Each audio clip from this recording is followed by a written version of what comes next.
out.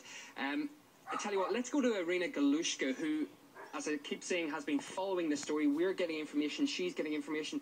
Irina, can you get us up to date on what's coming in? Because even at this stage, the death toll, if it is at all a death toll, we simply don't know that. What do we know? Well, we do know that was an MH17 flight operated by Boeing, operated by Malaysian Airlines, Boeing 777, one of the largest one of the most popular air carriers out there. Was carrying 295 people on board, going from Amsterdam to Kuala Lumpur. Obviously, when we're talking about this sort of flights, we're talking about a very international number of people on board. So, of course, at this point, we cannot confirm exactly nationals of which countries possibly could have perished in this crash. I have to tell you one thing, though. However, I looked at some of the pictures that are floating out there on the internet, and it's possibly one of the worst things that I have ever seen in my life. And I'm not of the weaker kind at this point. Sorry for that personal interjection. I just thought it was something that we really do need to get across to our viewers. Now, of course, we're talking about an area which has been basically the scene of some of the most intense fighting between the self-defense forces and the Ukrainian military forces in recent days. In fact, just 2 days ago, the village of Snezhne, where the tail of an entire piece of fuselage of the plane has fallen. Just 2 days ago, it was heavily bombarded by Ukrainian forces. We're also talking about an area where the bombing was being carried out by Su-25 Ukrainian fighter jets, and of course, Ukrainian officials just on Thursday morning have said that Russia is responsible for shooting down the Su-25 fighter jet just a couple of days ago. The allegations, which Russia vehemently denied, calling them preposterous. Of course, this is just yet another addition to the already very tragic events that we have been seeing on the ground there, with the intense fighting with Ukrainian military stepping up its efforts against the anti-Kiev forces. Another interesting information, however, what we have to keep in mind is the fact that on June 8th,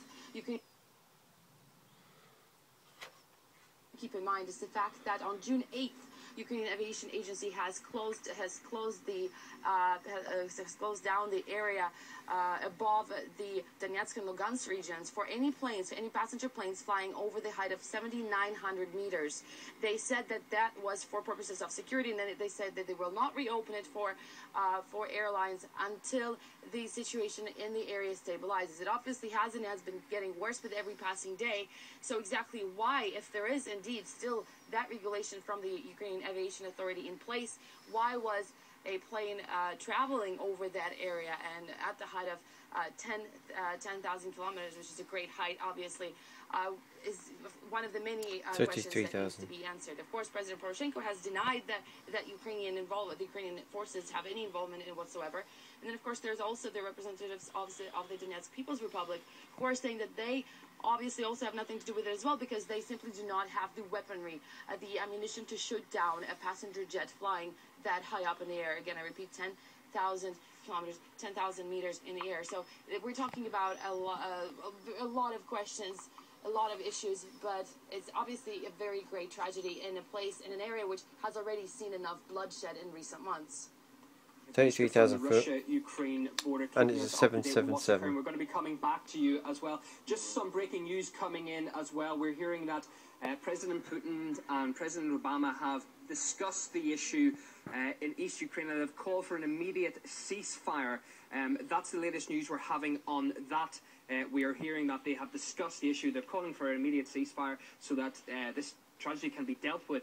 And that's what the story is at the moment. It does look like, I mean, we keep saying we are qualifying because nobody wants to flag up something that turns out to not be real. But, I mean, everything now is coming together, isn't it? Especially when you've got Irina Galushka saying that the footage is coming through. She's seen pictures by her account which are horrific of what has actually taken place there. We're now getting official confirmation from world leaders.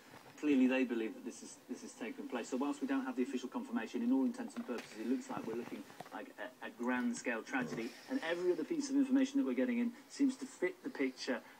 In addition to what we heard from those officials, from a Russian aviation source, this came via Reuters news agency, their aviation source says that this particular flight was expected to enter Russian airspace at 5:20 p.m. Moscow time, and it simply did not arrive.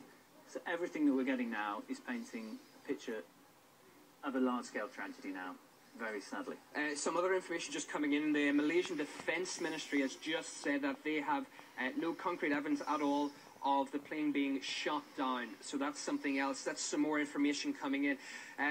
We are getting more and more information coming in. We're just going to try and evaluate the sources, etc. And let me just tell you about another situation, because in October 2001, a Siberia Airlines passenger jet exploded over the Black Sea. Now, according to the Aviation Agency investigation, it was down by an accidental launch of a surface-to-air missile from Ukraine. Now, it was confirmed by Russia, though Ukraine denied it was firing any rockets at the time. The plane was heading from Tel Aviv via Bulgaria to the Russian city of Novosibirsk. There were 78 people on board. Now, earlier this year, another Malaysian Airlines flight went missing after leaving Kuala Lumpur for Beijing.